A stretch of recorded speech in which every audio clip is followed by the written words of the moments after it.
What is up, everybody? How you doing today? Welcome back to theHunter Call the Wild. Today, we're going to be starting a new series that I've been wanting to do for quite a while now. This is going to be very different from anything that I've done before.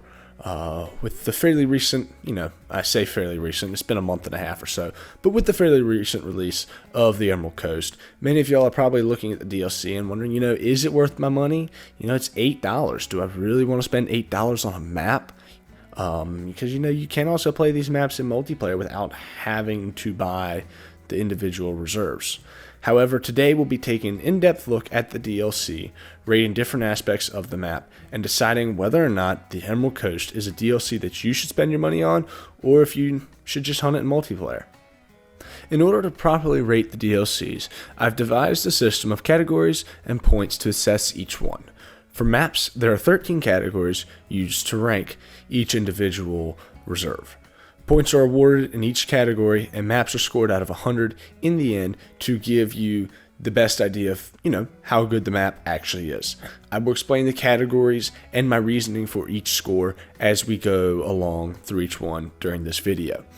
At the end, we will decide based on the score if the DLC is worth your money, or if, maybe you should just sit back on this one and hunt it in multiplayer instead of spending the money for single player.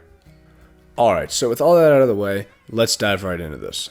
The first two categories are total species and unique species. The more species that a map has on it, the more variety that there is. This will usually keep your hunts a little more exciting because, there's more for you to see and you never know what's going to be around the next corner. Also, for a map to be worth the money that you're going to be spending, you want species on it that you can't find anywhere else. That's what makes the map special and unique. The Emerald Coast has 14 total species and 8 unique species. Compared to many other maps, this is a very high number. A lot of maps only have 8 to 10 total species, but the Emerald Coast has 8 unique species, meaning that there are more animals grafted on the map than in a lot of other places, and these are animals you're not going to find anywhere else. The next category is large game. Larger game are nice to have on a map because they take up a lot of room in your trophy lodge, and oftentimes they have the most impressive set of horns or antlers. They're often the most sought after species on a map, like the big deer, moose, elk, you know what I'm talking about. Personally, I've always enjoyed hunting larger game than smaller game, but for simplicity's sake in this video, we'll be classifying larger game as animals class 4 or bigger. So, anything from deer all the way up to bison. The Emerald Coast has a lot more large game than any other map at 8. Okay, that is a lot of big animals that will really help to fill up your trophy lodge. The next two categories have to do with great ones. The categories are the number of great one species and the great one grinding efficiency. The more species that can be great ones on a map, the higher the chances that you luck into one of the elusive animals. Unfortunately, I can never seem to do that. Also, if you are the type that likes to grind for great ones, then you want to be able to do it efficiently. If the environment is thick and brushy, or there's too much water, grinding can be very difficult. The Emerald Coast has 2 possible great ones, fallow deer and red deer, so it gets 2 points for that. I give the map 4 points for grinding efficiency out of 10 because of how much water there is and how widespread the species are. Fallow deer and red deer can be found all across the entire map, so with 16 tents it's really difficult to cover all that area. The next two categories are if there's a weapon included with the map and how useful that weapon is. Many maps come with weapons, some a lot better than others. For example, Yukon and the 300. That gun is fantastic and it makes the map that much better because if the weapon's really good, it makes buying the DLC that much more worth the money. The Emerald Coast does come with a weapon, so it gets 5 points for that. I give the 22-250, which is a weapon that it comes with, 5 points out of 10 for usefulness because it is a very good gun, but it can also be easily swapped out for the 223 or the 243 and the same thing be accomplished. The next 3 categories sort of go together. There are visibility, ease of hunting, and drink zone hunting. If the map is brushy and hard to see on, sometimes it can be annoying to hunt. I personally, I've never liked hunting super brushy maps.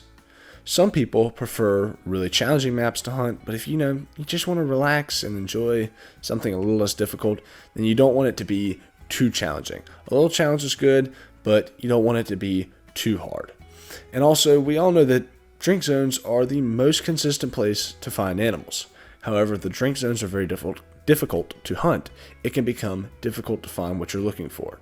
In terms of visibility, I give the Emerald Coast a 6.5 out of 10. It has its thick spots, but it also has open ones like the Outback. For ease of hunting, I give the map a 7.5 out of 10, as it is usually pretty easy to target a species and hunt them effectively. One of the only things is that the crocs, they have a tendency to spook everything in the mangroves. And also, for drink zone hunting, the lakes and rivers are usually fairly easy to get to. The lodges are never more than 800 meters away. You can get to them fairly quickly and hop between each one. They're usually very open around the edges, and the drink zones are usually fairly easy to hunt and a good place to go if you're trying to target a certain species. The next category is trophies.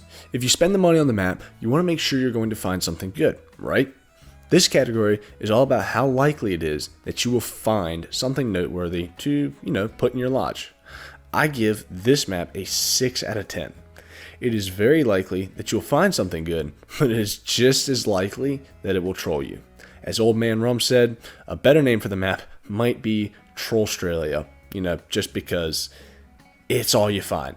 I have found so many trolls on this map, and there are a lot of people who found a whole lot more than I have. The next category is missions. Are the single player missions on the map any good? Are there side missions? These are important questions. Since I have not personally played the Emerald Coast missions yet, I'm going to go off what I've heard.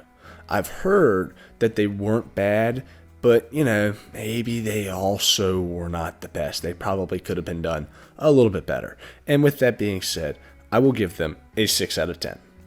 The last category is beauty.